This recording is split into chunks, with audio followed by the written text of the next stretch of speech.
დატბორილი ეზოები და ნაშალი მასალით სავსე საცხოვრებელი სახლები ოფიციალური მონაცემებით ბაღდადში სტიქიის შედეგად ჯამში რამდენიმე ათეული ოჯახი დაზარალდა.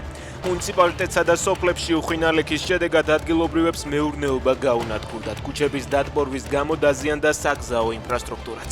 შეფერხდა ელექტროენერგიისა და ბუნებრივი აირის მიწოდება. იგივე პრობლემები შეიქმნა ზესტაფონშიც. მოსალოდნელი მობილიზაციის შიშით გასულ კვირას ზემო ლარსის გავლით საქართველოში 113,000-ზე მეტი მოქალაქე შემოვიდა. ამის შესახებ პოლიტიკო წერს.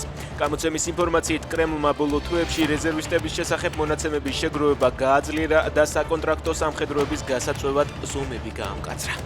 ამიერიდან დროებით ოკუპირებულ მთელს ტერიტორიებზე უშუქო დისხდებით. შეეგუეთ ბლეკაუტს მატლებო ზამთარი ადრეული და ბნელი იქნება, წერს უკრაინის უპილოტო საფრენი ძალების მეთაური.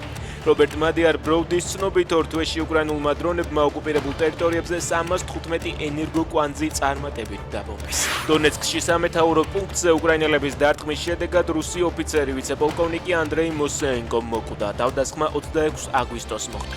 რუსის სამხედრო მაღალჩინოსნის ციფრულ სადასტურებს მისი ცოლის მიერ სოციალურ ქსელში გავრცელებული ცნობაც.